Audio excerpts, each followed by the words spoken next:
Olá, meus amigos, minhas amigas, muito bom dia. Estamos na semana da Páscoa, aqui no Rio de Janeiro, um dia que contribui e conspira em favor do isolamento social, que é o certo a fazer neste momento. Ontem eu disse que estava nublado e frio, ainda está. E houve uma avalanche de mensagens de amigos que nos acompanham em outros lugares do Brasil, região Nordeste, Centro-Oeste, dizendo: aqui está sol, aqui não tem uma nuvem no céu. De qualquer maneira, a presunção é de que, faça sol, faça chuva, calor ou frio, por ser feriado, muita gente, penso eu e rezo para que seja assim, esteja mais à vontade para permanecer em isolamento social, que é o certo a fazer neste momento. Vamos ver o que diz Carlos Torres Pastorino, nosso parceiro espiritual no livro Minutos de Sabedoria. Eu abri 2 minutinhos atrás, antes do Papo das 9, na página 177. Aliás, a mensagem 177 que o pessoal pede o número para ler depois. Diz Pastorino: faça questão de ser alegre e otimista. Nada na terra pode destruir a felicidade do homem otimista e alegre. Se lhe chegarem dores, receba-as com calma e não se deixe atingir por elas. Não coloque a sua felicidade no que lhe vem de fora. Construa sua felicidade dentro de você mesmo, fazendo consistir sua ventura no progresso constante da vida do espírito, na sabedoria do coração. Linda e pertinente a mensagem, porque estimula um exercício que, neste período de isolamento social, todos nós, em maior ou menor grau, estamos fazendo. Os apelos do mundo, o agito da vida cessou. A gente está agora experimentando a cessação de movimento.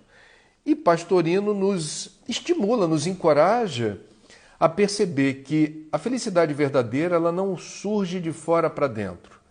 Ela não deve estar vinculada a elementos exteriores. Ela precisa ser cultivada, burilada, prospectada dentro de nós. Outra visão que eu acho muito bonita, ele não aborda isso na mensagem, mas quando a gente fala encontre a felicidade dentro de você, alguns espiritualistas lembram que essa figura de Deus, para quem acredita em Deus, não é aquela estereotipada de um senhor idoso de barbas brancas flutuando numa nuvem, ou de um Deus que se refugia ou está colocado em algum lugar do universo. Deus é onipresente. Portanto, Deus está dentro de nós. Estamos na semana da Páscoa, a Páscoa dos cristãos, já disse, terá culminância no domingo, quando, pela tradição, Jesus ressuscitou. E no Evangelho tem uma passagem que Jesus diz: vós sois deuses. Reconhece a presença de Deus ou do sagrado dentro de nós. Então, quando o Pastorino diz busca a felicidade dentro de você, faça contato com a partícula Deus que habita dentro de ti. Esse é o grande exercício espiritual desse momento, né? E a gente procurar essa sintonia, aquilo que a gente percebe que é a nossa voz da consciência, essa voz interior, esse diálogo que a gente precisa estabelecer com a gente mesmo, né? Eu aqui em casa, vez por outra, estou me flagrando falando sozinho. Vocês não sabem o bem que isso me faz. Brincando comigo mesmo, falo: André, tu não vai esquecer de levar isso para o trabalho, que eu tenho que trabalhar, sou serviço essencial jornalista. Você não vai... Nossa, André, você não vai lavar a louça de novo?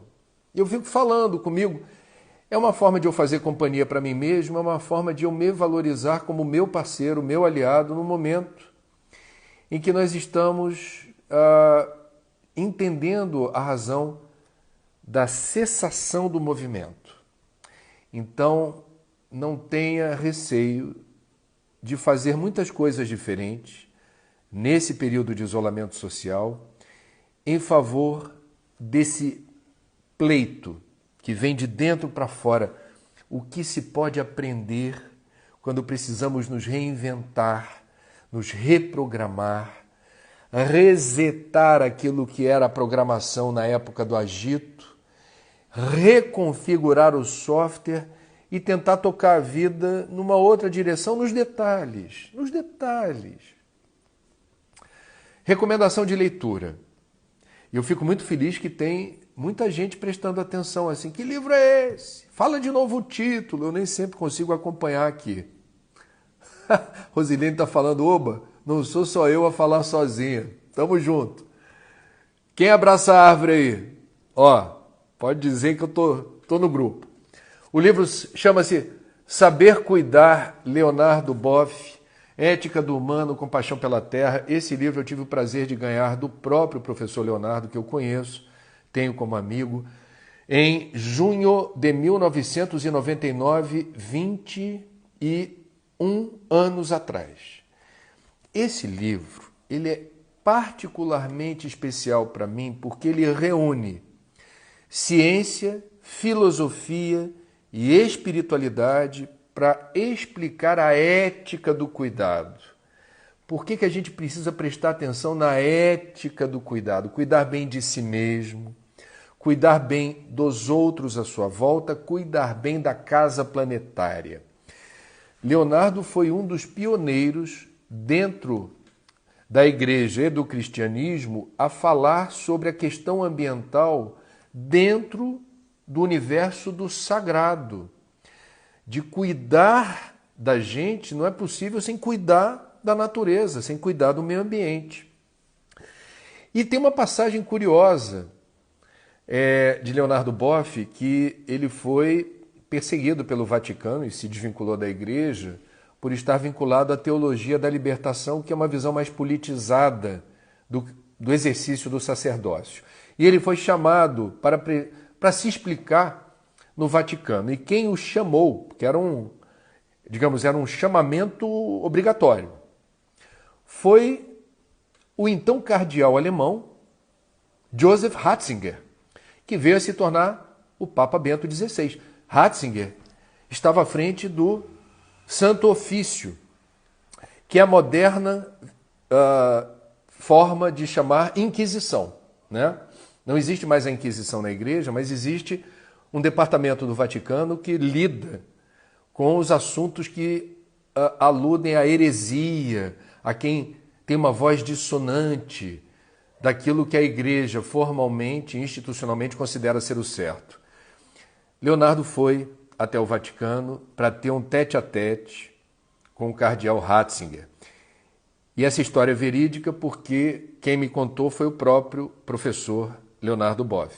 Primeiro cuidado dos dois, muito cordialmente se cumprimentaram, e Ratzinger, que é alemão, disse: precisamos definir em qual idioma se dará a nossa conversa.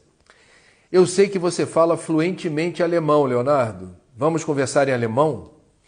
E Leonardo respondeu: não, porque é a sua língua materna. Você estará numa condição de vantagem.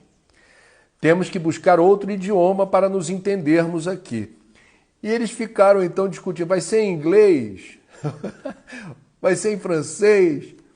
E acordaram que o idioma apropriado era italiano. Eles estavam no Vaticano, o Vaticano está dentro da Itália. Então o inquérito da igreja se deu em italiano. Leonardo está desvinculado da igreja, mas é um pensador prolífico, muito inspirador para quem se interessa pelas questões de meio ambiente. Eu vou aqui reportar, como eu sempre faço, um briefing, se me permitem. Sou jornalista, das notícias que me parecem mais importantes para a gente ter assim, a coragem de seguir em frente no isolamento social. Essa é uma preocupação que eu tenho no Papo das 9. Vamos lá. Hoje o Brasil deverá ultrapassar oficialmente 1.000 vítimas fatais da Covid-19. O número oficial de ontem é 941 óbitos. O que merece registro? Em 44 dias, nós registramos 941 óbitos da Covid-19, que é mais do que a soma dos casos fatais de dengue, H1N1, sarampo, chikungunya e zika. Todas essas outras patologias juntas, somadas, nas suas vítimas fatais, ficam abaixo, nas estatísticas epidemiológicas, do que a mortalidade da Covid-19. E isso, apenas isso, já desqualifica o que alguns políticos, semanas atrás, disseram e outros continuam tendo o desplante de dizer que a Covid-19 é algo que não deveria ocupar tanto espaço nas mídias, que o isolamento social não deveria ser, nesse momento, implantado, que é uma gripezinha, é um resfriadinho. Não, não é. Não é. E a gente, nessa curva ascendente, não chegamos ainda no ápice da pandemia no Brasil. A curva de crescimento da Covid-19 no Brasil, ela se aproxima em números relativos, a taxa de crescimento ontem era de 18% ao dia. O número de casos cresce 18% ao dia. Nós estamos nos aproximando da curva de crescimento registrada na Itália, que é de 20%. Eu estou dizendo isso por quê? Não é para preocupar ou alarmar ninguém, não. É para reforçar a coragem, a disciplina e o entendimento de que não é para a gente ficar zanzando pela rua. Ah, André, mas é sexta-feira santa, é dia de comer peixe. Hoje teve fila na porta de peixaria aqui do Mercado São Pedro, em Niterói. Fila com gente pertinho uma da outra. Meus amigos, assim, eu respeito as tradições. Quando os outros acham que isso é importante, eu respeito. Eu não estou aqui para desrespeitar a tradição. Mas nenhuma tradição pode ser mais importante do que a sua saúde e da sua família. Você não pode justificar estar numa fila porque hoje é sexta-feira santa, é dia de comer peixe. Não faz sentido. Assim como não faz sentido você se envolver em qualquer aglomeração para ter ovinho de chocolate de Páscoa. Não faz sentido. As lideranças da igreja estão fazendo a celebração de missas à distância. Aí você vai entrar em fila para comer peixe? Com todo respeito, eu adoro peixe. Aliás, muita gente por vezes perguntando, você é vegano, você é vegetariano? Bom, eu adoraria ser vegano como a minha filha Raquel, caçula, ela é vegana. Esse ano, nós estamos já em abril, eu não comi carne de boi, eu estou determinado a não comer mais na minha vida carne bovina. Frango eu tinha abolido do cardápio, agora que eu estou pedindo, por vezes, delivery, as opções são todas muito pesadas e sobra um franguinho. Então, eu estou comendo, devo dizer, sem muita disposição. Eu estou preparado para abrir mão do frango, ainda não estou preparado para abrir mão do peixe, que eu reduzi drasticamente o consumo de pescado, mas ainda como de vez em quando.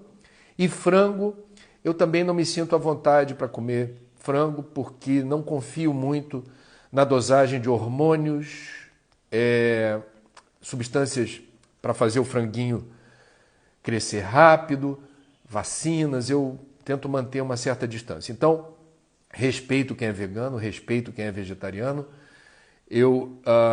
Entretanto, acho muito importante não patrulhar a dieta alheia. Cada um tem o direito de comer o que quiser, do jeito que quiser, com informação. Por que eu não como carne de boi? Por várias razões. A primeira delas é que eu posso seguir em frente sem comer essa carne numa boa. Segundo, a criação de bois, a produção de proteína animal bovina, é o principal vetor de desmatamento da Amazônia, um dos principais causadores do agravamento do efeito estufa, do aquecimento global. E os bastidores dos abatedouros é muito triste, né? Isso vale para qualquer animal, mas o dos bois é particularmente triste. Eu estou, portanto, fazendo a minha parte, não sou perfeito, adoraria não comer nenhuma carne, um dia eu chego lá, Quem faz esse movimento, como eu estou tentando fazer, procure ajuda de nutricionista. Eu procurei uma nutricionista esse ano, disse para ela, a senhora me estimula a parar de comer carne? Porque eu estou com essa determinação. Ela falou, faça por etapas, porque nem todo mundo consegue parar abruptamente. Então eu estou parando por etapas. Ah, André, mas eu acho isso uma bobagem. Ah, André, mas meu médico diz que é para comer carne. Cada um com o seu cada um. Cada um com o seu cada um. Sejamos todos felizes, sempre gratos à oportunidade de poder comer. Eu disse aqui que a Covid-19 até aqui já vitimou 941 pessoas e o número de mortos esse ano é superior à da Covid-19, a soma dos óbitos por dengue, H1N1, sarampo, chikungunya e zika. E a importância da gente não resvalar na curva de crescimento da Itália, do crescimento de casos na Itália, que é para lá que nós estamos indo, estatisticamente. E temos um decreto presidencial, prestes a sair, autorizando que mais 16 atividades profissionais fiquem isentas da restrição de circulação. Elas passam a ser consideradas serviços essenciais. Eu não acho que seja o momento desse decreto vir ao mundo, vir ao Brasil. Eu acho que não seria o melhor momento, com base no que o próprio Ministério da Saúde disse ontem, que o momento não é de flexibilizar a circulação de pessoas. Então, tenhamos prudência. Não é para a gente ir na padaria, bater foto com as pessoas do ladinho. Não é para a gente ficar circulando na rua, dando exemplo daquilo que a gente, me parece, sendo uma autoridade pública, deveria ter alguma cautela, algum cuidado. Acho isso muito importante. Vamos em frente? André, vi no Face sobre a Vale, a mineradora Vale, patrocinando pessoas para descobrir remédio para corona. Isso confere? Eu não tenho essa informação, mas de fato esta empresa citada por você já realizou um movimento, porque a Vale exporta muito minério para a China e há muito conhecimento dos trâmites e da burocracia chinesa e num primeiro momento foi possível trazer equipamento de proteção individual da China através da Vale. Flávia Arraquino, André, bom dia, por favor, faça um apelo para que as pessoas fiquem em casa na Páscoa. Muita gente fazendo fila nas lojas para comprar ovo de Páscoa, segundo o noticiário. A Páscoa de Jesus não é essa. Olha, Flávia, acabei de falar sobre isso, eu concordo com você. Assim, onde estiver Jesus não está minimamente preocupado, penso eu, se as pessoas vão estar comendo peixe hoje e se as pessoas vão ter ovo de chocolate no domingo, com todo respeito. Jesus, onde estiver, não está minimamente preocupado em quem vai comer peixe hoje ou em quem vai comer ovo de chocolate no domingo. Jesus defende a vida em abundância, uma passagem do Evangelho, ele fala da vida, da plenitude. Se estamos num período de pandemia, se a recomendação de quem tem o conhecimento é permanecer em isolamento social, por que eu vou entrar em fila de peixe? Por que eu vou me estressar correndo atrás de ovinho de chocolate? Com todo respeito, as coisas não batem. Uma pessoa que se diz religiosa, a religião pressupõe o respeito à vida. Todas as religiões defendem a vida. Todas as religiões defendem a vida. E a gente vai arriscar a vida para comer peixe na Sexta-feira Santa porque se diz religioso. Eu estou compartilhando uma opinião e respeito as posições em contrário, mas eu fico perplexo como a gente é apegado a rotinas e sofre quando não consegue fazer aquilo que sempre fez a vida inteira. Pelo amor de Deus, gente, vamos devagar. Assim, não faz sentido, em nome de uma tradição, arriscar a pegar o novo coronavírus. Simples assim, não faz sentido. Principalmente se o motivo é religioso. A Marta, _76. André, bom dia. As cidades que flexibilizaram o isolamento social correm o risco de aumentar as contaminações em quantas semanas? Abraço aqui de Porto Alegre. Abraço, Marta. É a Marta Neves? Será? Valeu, Marta. Vamos lá. Eu diria o seguinte, com base no que esse povo que entende do riscado e se debruçou por anos ou décadas para ser um epidemiologista, um virologista, um infectologista, vamos combinar? Se você está com um filho doente, você vai levar para um motorista cuidar dele, para um jornalista cuidar dele, ou você vai levar no médico? Quem é que tem conhecimento para tratar de doença? É o motorista, o jornalista ou o médico? Ah, André, eu vou levar no médico. Bom, no período de pandemia, quem é que tem conhecimento? O político, o empresário ou o médico? Cientista. Eu vou me fiar na ciência. Óbvio. O que o povo da ciência está dizendo? Aonde já estiver circulando o novo coronavírus, eles chamam de circulação comunitária, a orientação pré-pico de pandemia é o momento do Brasil, é não ficar zanzando na rua, é permanecer em isolamento social. Então a gente não está falando de risco, a gente está falando de fato. O vírus, ele não tem, como diz o meu amigo Flávio Fachel, no Bom Dia Rio aqui da TV Globo. Todo dia de manhã ele brinca dizendo assim, a televisão mostrando imagem de fila, ele diz assim, o novo coronavírus está adorando isso. Porque o novo coronavírus não tem perninha, ele não tem asinha, ele não anda de bicicleta nem de carro, ele gosta de muvuca, ele gosta de contato, furdunço. Ou quando você está conversando com alguém, gotículas.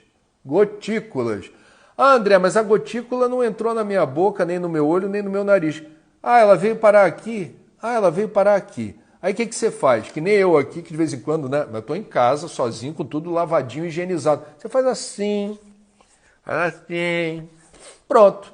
O novo coronavírus agradeceu comovido a carona que você deu para ele poder, entrar em você. A gente mostrou anteontem as imagens da Fundação Oswaldo Cruz, está nas minhas redes sociais, microscópio eletrônico, mostrando a aproximação das partículas do coronavírus próximo de uma célula sadia. Aí, de repente, esse coronavírus, que é uma bolota escura, rompe a membrana da célula sadia. E segundos depois, o novo coronavírus começa a se replicar alucinadamente dentro do que já foi uma célula sadia. É disso que estamos falando. Ah, André, mas eu não estou vendo nada disso. Bom, você não está vendo a onda eletromagnética que permite receber o áudio e o vídeo da transmissão do Papo das 9 nesta sexta-feira, 10 de abril. Você não está vendo. Mas existem ondas eletromagnéticas que estão permitindo a transmissão usando este aplicativo. A gente não pode ser São Tomé na hora errada. Que todo mundo tem um pouquinho de São Tomé, só acredito vendo, só quero, para mim, só vale o que eu consigo pegar, o que eu consigo enxergar, o que eu consigo ouvir, sentir cheiro ou gosto. Todo mundo tem um lado São Tomé. Agora, vai brincar de ser São Tomé em período de pandemia que você vai se dar mal, pô. Não faz sentido. A gente não pode mais ser, no século XXI, como nossos ancestrais, que nem todos, hein?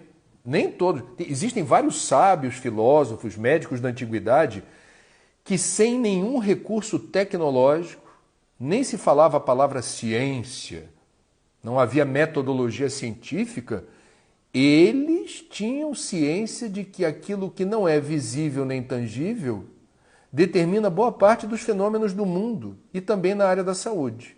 Então não é para brincar com isso não, gente, é coisa séria. Cláudio Sereno, continuamos sem entender o quão séria é a situação. Concordo com você. O povo continua jogando lixo na rua. Alguém acreditaria que se afastariam de suas vidas normais? Bom, olha, Cláudio, eu não entendi bem o sentido da pergunta, concordo com os termos que você colocou. Eu ontem estive na Rocinha para fazer uma reportagem para o Jornal Nacional, mostrando a situação das comunidades de baixa renda. É incrível. Ontem, depois de 2 óbitos pela Covid-19 na Rocinha, que no último censo foi apontada como a maior favela do Brasil, a prefeitura resolveu dar um banho de detergente nas calçadas e nas ruas principais da comunidade.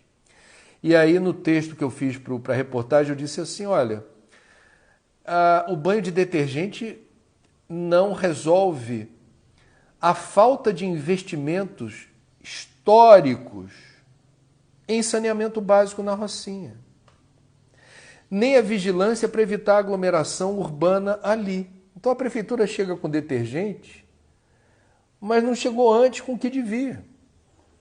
Uma ação prioritária, não apenas na Rocinha, mas em outras comunidades de baixa renda que convivem com problemas que elevam o risco de contágio. Então a gente está falando de um passivo social no Brasil que, nesse momento, grita. Então a gente fala, aonde há vulnerabilidade, aonde há rapidez e velocidade maior de contágio, aonde essa aglomeração está consolidada, né? Eu me lembro na Rocinha, quando nós tínhamos o atual detento, ex-governador Sérgio Cabral, que queria botar na Rocinha teleférico, como ele havia colocado no Complexo do Alemão. E aí a comunidade da Rocinha colocou uma faixa enorme na parte de baixo, ali da Estrada da Gávea, perto do túnel Zuzuanjo, para todo mundo ver assim, não queremos teleférico, queremos saneamento.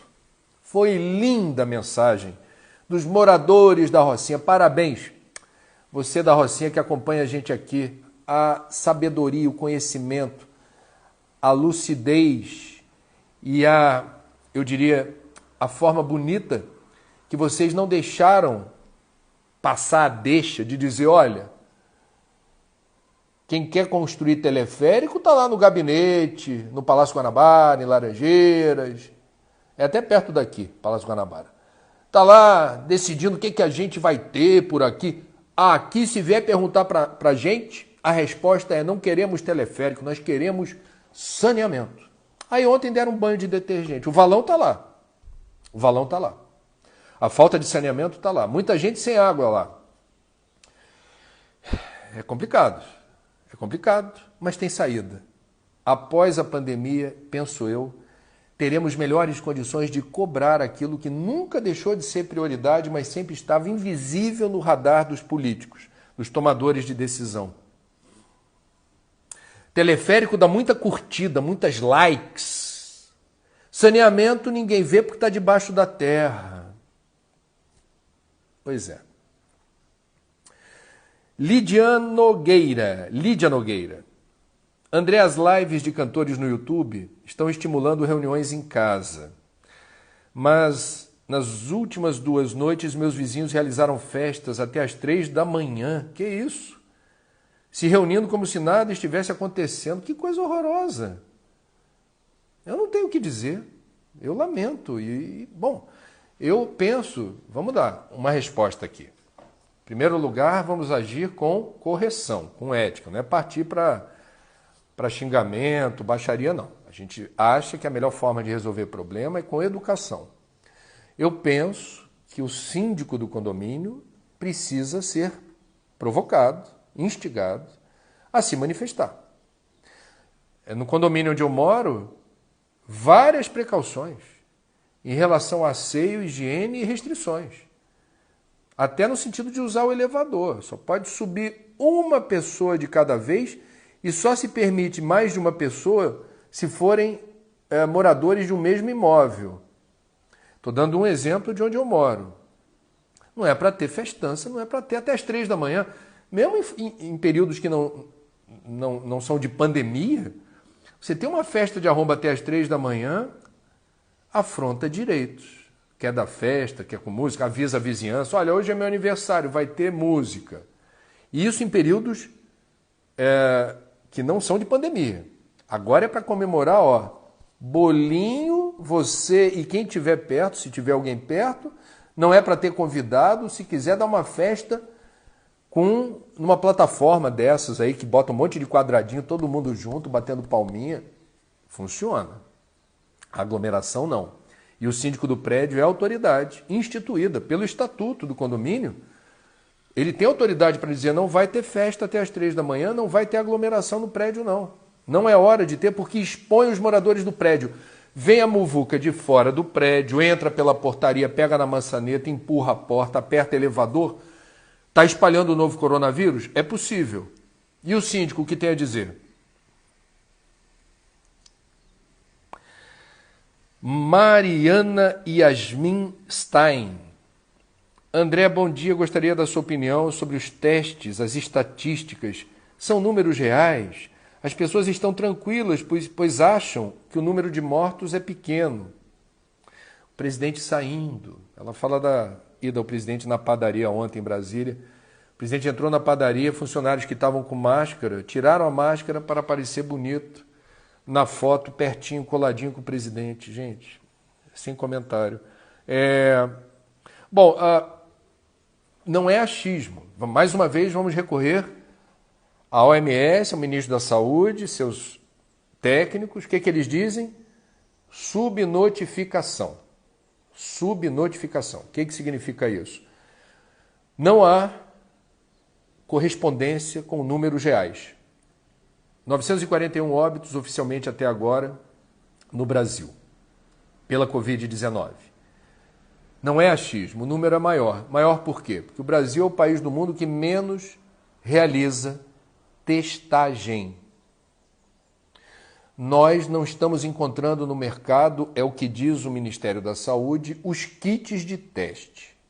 O que boa parte dos profissionais de saúde está fazendo, e eu já conversei com alguns, eles estão no hospital, numa clínica, estão ali na linha de frente, vem a pessoa com todos os sintomas de Covid-19. Todos. Mas não tem teste. Então ele é tratado como alguém que tem Covid-19. E ele recebe a informação de que ele tem Covid-19. E no trabalho dele vão avisar, se ele for serviço essencial, ele precisa seguir o protocolo de quarentena rígido, quando receber alta do hospital também, tem um tempo aí para se recuperar, porque às vezes o negócio é bem devastador. Nem todo mundo que tem Covid-19 entra nas estatísticas oficiais. Em relação ao contágio de novo coronavírus, a estimativa dos epidemiologistas, toda vez que você souber de um número, X pessoas estão com o novo coronavírus, você pode multiplicar esse número por 10 ou 15, e seria a expressão do número real. Estamos no escuro sem testagem. Por isso que o isolamento social é fundamental. Você não vai arriscar na rua confiando nos números oficiais, porque os próprios epidemiologistas são os primeiros a dizer esses números não expressam a realidade. Impecável Car. André, você acha que a vacina já pode existir? Já existe, né? E esteja sendo ocultada, principalmente pela China, por motivos econômicos? Gente, olha, com todo o respeito, essa pandemia está revelando uma imaginação fértil e uma dificuldade da gente entender por que a China ganharia dinheiro descobrindo a vacina e não abrindo para o mundo. Quem descobrir a vacina vai ganhar na Mega Sena acumulada. Há uma disputa boa, sadia, entre vários pesquisadores na área de produção de vacinas, inclusive no Brasil, para descobrir primeiro a vacina. Então, quem descobrir primeiro ganha prestígio, notoriedade, eleva-se exponencialmente a reputação e dinheiro. Então, a tese ela afronta a própria lógica. E a gente está gastando tempo e energia para ficar procurando problema na China, gente. Por que isso? Nós somos profundamente dependentes dos chineses do ponto de vista comercial, do ponto de vista da disponibilidade de equipamentos de proteção individual, como máscaras, aventais e luvas, fabricação de ventiladores mecânicos. A gente fica perdendo tempo, inclusive autoridades, fazendo ilações contra os chineses. E a representação diplomática da China aqui fica extremamente ofendida toda vez que alguém que ocupa um cargo público, que é próximo do presidente, etc., brinca com fogo. Porque para o chinês entender que o Brasil se tornou um país hostil, um país que ofende os chineses, tá faltando isso aqui, ó. É melhor a gente não... Irresponsabilidade tem limite. Cada um fala, pensa e faz o que quer.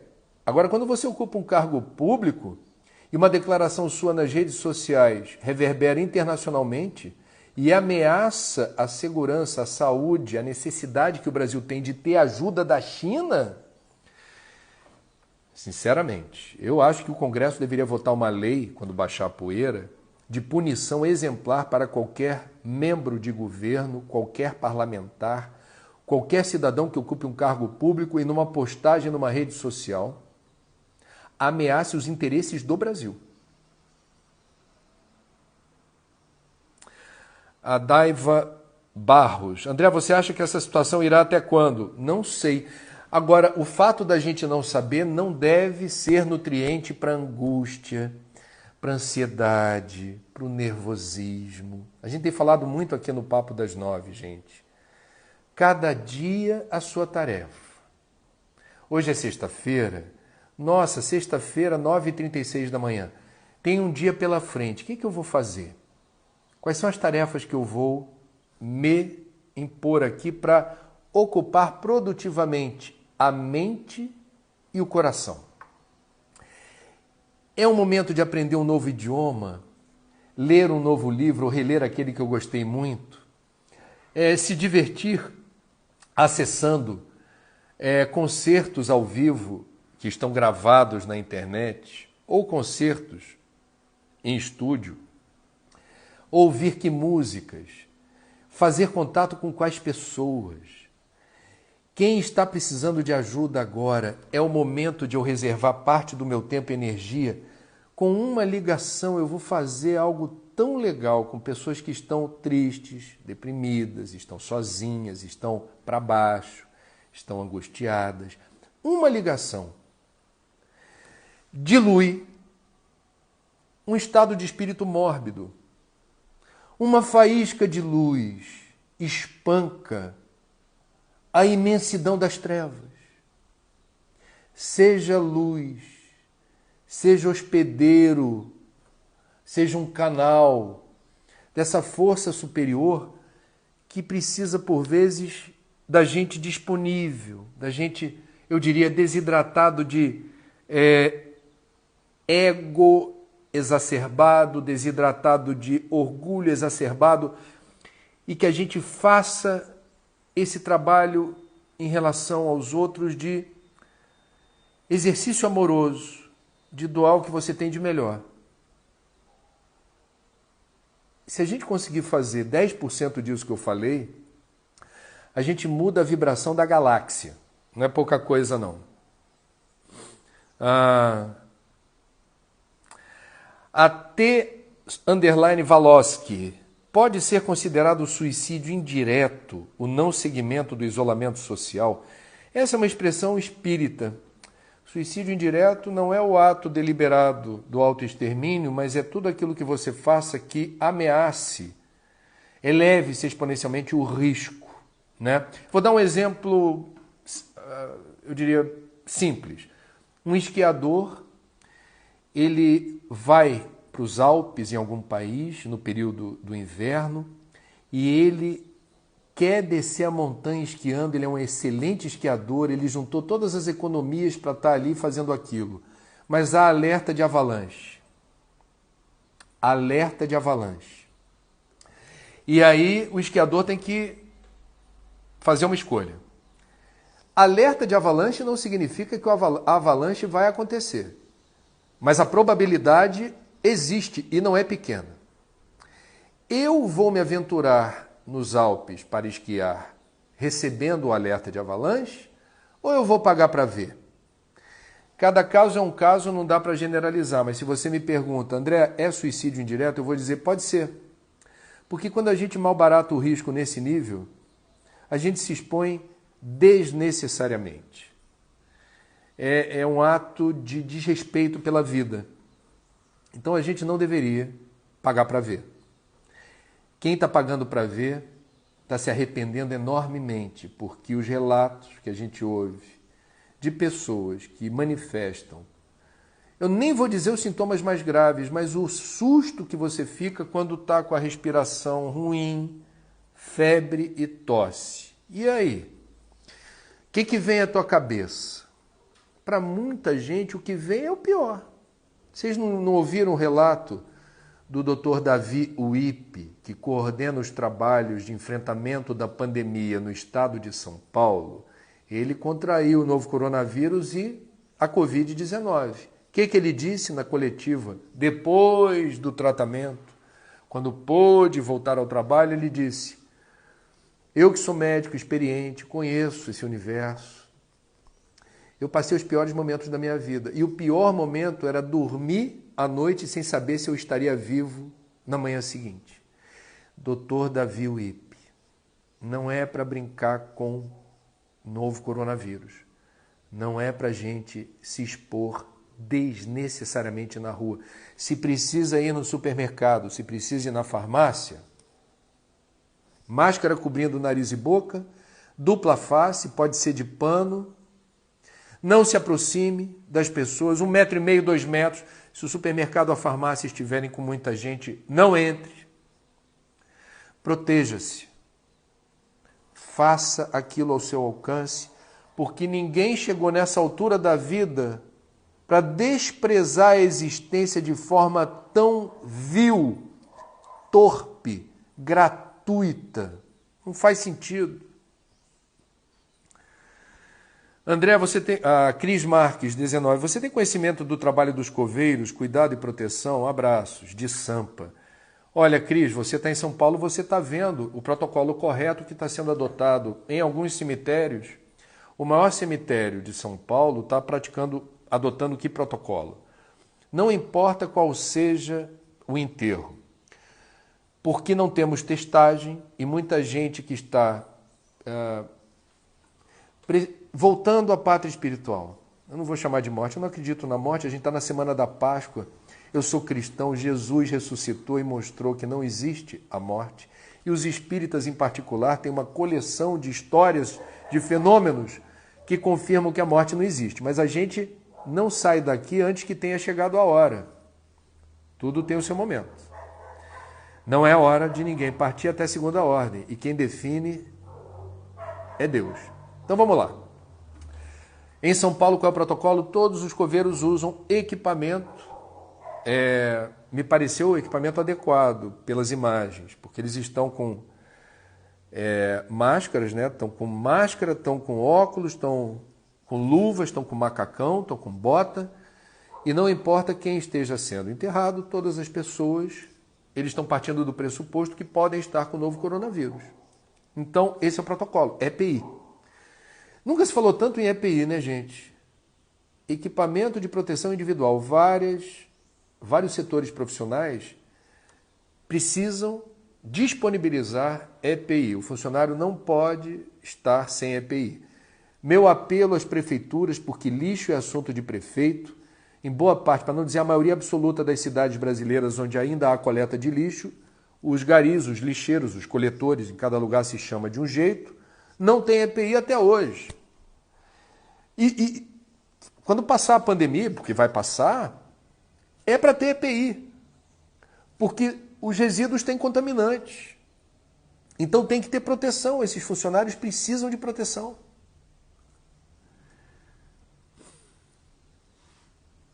M. Teófilo, o acompanhamento psicológico, sobretudo aos idosos, por meio das tecnologias disponíveis, é uma boa solução para amortizar os efeitos emocionais negativos? Aliás, se me permite, Teófilo, todos os meios são lícitos, são importantes, são legítimos para atenuar estados de tensão, amortizar angústia, ansiedade. Há um repertório monumental de técnicas de meditação, de yoga, de respiração, de alongamentos, de exercício dentro de casa, num perímetro de 2, 3 metros quadrados. Fazer uma sessão de ginástica que você vai sair dali arrasado, positivamente arrasado, porque às vezes tudo que a gente precisa para ter calma é cansar o corpo. O exercício físico, ele libera substâncias que causam bem-estar. Então, todas as técnicas existentes para idosos e não idosos, que ajude a gente a encontrar a melhor frequência, a melhor sintonia, a melhor vibração, valem ouro. E elas estão sendo disponibilizadas de graça. Procuremos isso, faz toda a diferença. A Dani Arquivista, que está participando direto aqui, né? Eu me lembro que Dani Arquivista é um nome incomum. André, e a justificativa de que ficar em casa, se a pessoa ficar em casa vai morrer de fome? O que falar para essas pessoas? Essas pessoas, eu venho dizendo desde o primeiro Papo das 9, o governo, eu não estou falando só do governo federal, governos estaduais e municipais, precisam fazer chegar rápido ajuda, em forma de dinheiro ou de comida. Rápido, rápido é para agora, é para ontem, precisa fazer. Essas pessoas, eu não tenho o que dizer para elas, se elas não têm comida em casa. Se não tenho comida em casa, se estou sem trabalho e não tenho comida em casa, eu vou procurar na rua. Então, a gente vai precisar entender a situação caso a caso. Quem está no nível de desespero de uma pessoa, como você colocou, quem vai dizer para essa pessoa permanecer em casa? Eu não. Agora, se o desejável, segundo as autoridades que estão prestando atenção na ciência, é o isolamento social, é dever das autoridades fazer a ponte. Ah, mas não tem cadastro, não tem listagem para todo mundo, eu não sei como fazer chegar. Ouça os especialistas. Procure as associações de moradores, procure as igrejas, as lideranças de tradições espirituais, Umbanda, Candomblé, Igreja Evangélica, Espírita, Católica. Eles têm redes de contato. Procure as ONGs, aquelas que muita gente gastou saliva falando mal. Quantas organizações não governamentais nesse momento estão fazendo a diferença entre a vida e a morte? Porque estão chegando onde deve, os mantimentos. Então, a gente precisa ajudar. A resposta, Dani, é essa. A Thelma Murari, o plano piloto para essas comunidades de baixa renda, que foi anunciado pelo Ministério anteontem, está disponível? Não, não está disponível. Anunciaram, mas não está disponível ainda. Eles iam escolher uma comunidade, não disseram qual, para fazer adotar protocolos e ver se esses protocolos funcionam e, se funcionarem, replicarem em todo o Brasil. Não temos maiores informações. André Roberto, meu xará. André, você não acha que se os governantes tiverem proibido o carnaval e tomado as medidas lá atrás, não teria sido bem mais branda a epidemia aqui no Brasil? Provavelmente sim. Não tenho elementos de convicção para dizer isso. Agora, tenho elementos de convicção para dizer que nenhuma autoridade consegue proibir 100% o carnaval. Infelizmente. Porque, vejamos o exemplo do Rio de Janeiro. Até hoje tem blocos que são blocos piratas, não avisam as autoridades e saem na rua. A hora que eles querem, do jeito que eles querem, e pelas redes sociais reúnem multidões. Então, veja, eu penso o seguinte. Pobre do país que depende apenas das autoridades para fazer as coisas funcionarem. Feliz da nação que as pessoas, o povo, compreendendo o que deve ser feito, faz. Sem precisar que um governador como o de São Paulo disse que se nesse fim de semana em São Paulo, estado de São Paulo, continuar acontecendo aglomeração, ele vai fazer uso da força policial para dispersar. Eu acho isso lamentável, porque é um atestado de fracasso civilizatório. A informação está chegando. Por que as pessoas ainda assim malbaratam o risco? E aí as autoridades se sentem no direito de usar a força. Porque, em última instância, são as autoridades que vão ser cobradas na hora que o cidadão estiver precisando de leito, precisando de atendimento, precisando de ajuda, e não tem leito, não tem EPI para profissional de saúde, não tem ventilador mecânico. É uma situação, é uma tensão desnecessária, percebe? É uma tensão desnecessária. Se cada um fizer a sua parte, a gente vai conseguir administrar esse momento da melhor maneira possível. Estela Calazans. Afinal, os fundos partidários serão usados para combater o novo coronavírus? Espero que sim, já disse isso. 2 bilhões de reais fazem muita falta. Não é só para enfrentamento de pandemia. Esses 2 bilhões de reais de fundo eleitoral, né? Eleitoral o fundo. Seriam melhor utilizados em qualquer outra demanda socioambiental, penso eu. Dan Oliveira, tudo junto aqui. André, você acha que depois dessa crise o governo federal irá aumentar a verba para a ciência? Espero que sim. Eu espero que sim. Agora veja, é preciso mudar disposições, entendimentos, mentalidades. É preciso ter mais interesse em saber o que é a ciência. Mais curiosidade em entender o porquê nenhum país do mundo desenvolvido alcançou essa condição sem investimento em ciência e tecnologia. Eu não sei se esse aprendizado, neste exato momento, está em curso no governo.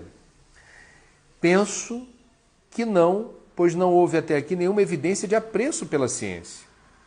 A maior autoridade pública do Brasil hoje, o chefe de Estado, não parece identificado com os alertas da ciência. Ele esteve ontem numa padaria em Brasília, posando juntinho com outras pessoas. Então, os fatos desmentem as expectativas mencionadas por você. Eu torço muito para que isso mude, porque desprezar a ciência é desprezar o futuro de uma nação. É desprezar as condições dessa nação caminhar com os próprios pés. É malbaratar a condição que o Brasil tem de ser mais autossuficiente, menos refém de outros países do mundo, naquilo que compete a pesquisa e desenvolvimento, inovação tecnológica, desenvolvimento de patentes. A gente precisa turbinar esses setores. E não se faz isso sem recursos. Caio Barros. André, fale-nos um pouco sobre o mundo de cooperação. Ele bota tudo em caixa alta, que ocupará esse mundo da competição. Olha, eu torço muito, Caio, para que a cooperação que a gente está vendo acontecer agora. Ontem eu recebi da diretora de sustentabilidade de uma importante fábrica de bebidas do Brasil a informação, ela fez contato comigo, eu a conheço, de que esta engarrafadora ela está oferecendo por 3 meses a todos os catadores de cooperativas que já têm alguma relação com essa empresa, R$ 900 por mês para cada catador, durante 3 meses, depois eles vão ver o que faz, para suportarem esse momento difícil. Isso é responsabilidade social. Você veja quantas empresas gastam muito dinheiro para fazer propaganda, mostrando como elas são responsáveis socialmente, como elas têm preocupação. Esse é o momento de investir menos em propaganda e fazer o dinheiro da publicidade chegar onde deve, ou seja, naqueles que mais precisam. Então, parabéns a essa empresa. É a Coca-Cola, não tem por que ficar sonegando o nome, não. Está fazendo esse movimento, que é acertado. Cláudia Corsino. Olha, gente, a Cláudia Corsino está em Milão, hein? Ela está dizendo assim: estou aqui em Milão, na Itália, desde novembro, e o isolamento social só funcionou quando o governo declarou o estado de quarentena. Você não acha que deveria ser implantado no Brasil? Vocês sabem, falamos disso aqui já, isolamento social é uma recomendação, que as pessoas evitem muvuca, furdunço, aglomeração nas ruas, filas, etc. Quarentena é compulsória. Eu falei já sobre isso. Quarentena, me corrija, Cláudia, se não for assim onde você está em Milão e na Itália. Quarentena é o seguinte, você é obrigado a ficar em casa. Se você for para a rua, você é multado. E a polícia tem o direito de enxotar. Se tiver aglomeração, a polícia não vai pedir nada. Porque você é um criminoso, você está afrontando aquilo que foi estabelecido como uma regra geral em benefício do coletivo. Aí a Cláudia pergunta, não seria o caso de aplicar isso no Brasil? O Brasil é muito grande. A Itália é menorzinha. E não me parece que nesse momento, é uma opinião minha, baseada no que eu estou ouvindo, assim, de forma obediente, nos briefings do Ministério da Saúde, que segue os protocolos da Organização Mundial da Saúde. A quarentena é uma possibilidade que está colocada para Rio de Janeiro, São Paulo, Fortaleza, Manaus, talvez Distrito Federal. Entre outras cidades aonde ocorre o que eles chamam de espiral de crescimento descontrolado de contágio do novo coronavírus.